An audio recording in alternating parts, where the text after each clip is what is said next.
बिहार में आगामी विधानसभा चुनाव 2025 से पहले राजनीतिक दलों के बीच चुनावी वादों और घोषणाओं की बौछार शुरू हो चुकी है।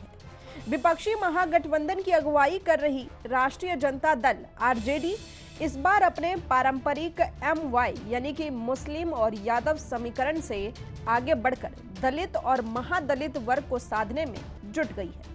दूसरी ओर सत्ता में काबिज राष्ट्रीय जनतांत्रिक गठबंधन एनडीए भी अब इन्हीं सामाजिक वर्गों पर ध्यान केंद्रित कर अपनी रणनीति को धार दे रहा है।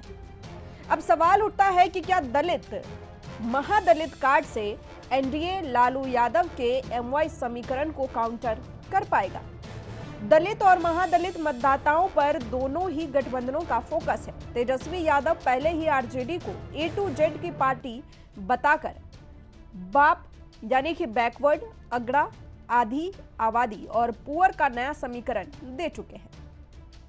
तेजस्वी यादव की अगुवाई में चुनावी तैयारियों में जुटी आरजेडी ने लालू यादव के जन्मदिन को भी दलित मतदाताओं को साधने, एक संदेश देने के मौके के तौर पर इस्तेमाल किया। वोट बैंक बढ़ाने की कोशिशों में जुटी आरजेडी के नेताओं को ऐसा लग रहा है कि उसके वोट बैंक में अगर कुछ छोटी पार्टियां भी जुड़ जाती है तो 3 से 4% नया वोट भी जुड़ जाएगा और उसके जीतने की संभावनाएं बढ़ जाएगी। इसी के साथ कांग्रेस ने भी दलित चेहरे राजेश राम को प्रदेश अध्यक्ष बनाकर दलित कार्ड खेल दिया है। लोकसभा में विपक्ष के नेता राहुल गांधी भी बिहार के दौरे पर दलित छात्रों से संवाद करने के साथ ही फूले फिल्म भी देख चुके हैं। चर्चा तो ये भी है कि चिराग के चाचा पशुपति पारस पर भी महागठबंधन की नजरें हैं। यह सब एनडीए के दलित वोट बैंक में सेंध लगाने की कोशिश के तौर पर ही देखे जा रहे हैं।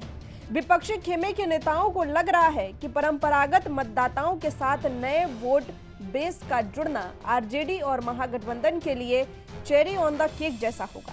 आरजेडी के बदले अप्रोच को लेकर एनडीए भी अलर्ट है। नीतीश कुमार की अगुवाई वाली सरकार अपने छोटे छोटे वोट ब्लॉक को साधे रखने की कोशिश में विपक्ष को एक एक दाव को काउंटर करती चल रही है। एनडीए का फोकस भी सबसे अधिक दलित और महादलित मतदाताओं पर ही है। दलित वोट पर मजबूत पकड़ रखने के लिए लोक जनशक्ति पार्टी रामविलास के प्रमुख चिराग पासवान और हिंदुस्तानी आवाम मोर्चा के प्रमुख जीतन राम मांझी अभी से मैदान में उतर गए हैं। लालू के जन्मदिन वाली तस्वीर को लेकर एनडीए का अंबेडकर के अपमान का आरोप लगा, हमलावर होने का आरोप हो या अब भूमिहीन को पट्टा देने का दाव, यह सब दलित और महादलित को अपने पाले में बनाए रखने की कवायद के तौर पर ही देखे जा रहे हैं। अब बिहार के चुनावी आंकड़े क्या कहते हैं, ये भी जान लीजिए। बिहार चुनाव के आंकड़ों की बात करें तो साल 2020 के विधानसभा चुनाव में एनडीए और महागठबंधन दोनों को ही एक समान वोट मिले थे। एनडीए ने 37.9% वोट शेयर के साथ 125 सीटें जीती थी।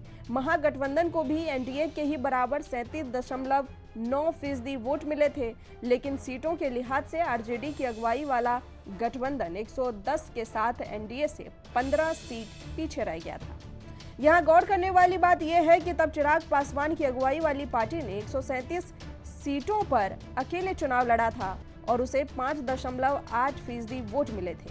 सीटों के लिहाज से देखें तो सूबे की 243 में से 38 विधानसभा सीटें दलितों के लिए आरक्षित हैं।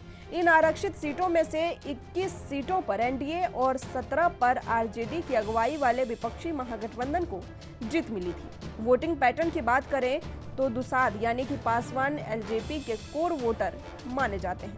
बाकी दलित जातियां 2007 में महादलित के तौर पर वर्गीकृत किए जाने के बाद नीतीश कुमार के साथ ही होली हिंदुस्तान आवाम मोर्चा के जीतन राम मांझी की पार्टी महादलित वोट बैंक का दावा करती है, लेकिन आंकड़े बताते हैं कि इनके वोट 2010 और इसके बाद के चुनावों में नीतीश कुमार के पक्ष में ही आए। अब देखना होगा कि इस बार के चुनाव में दलित और महादलित को अपना वोट बैंक मान रही दोनों ही गठबंधन आखिर कहां तक इसमें कामयाब हो पाती है। आप इसको लेकर क्या सोचते हैं, कमेंट कर हमें जरूर बताएं। इसी तरह की तमाम बड़ी खबरों के लिए जुड़े रहें हमारे साथ। हमें यंग भारत सच के साथ।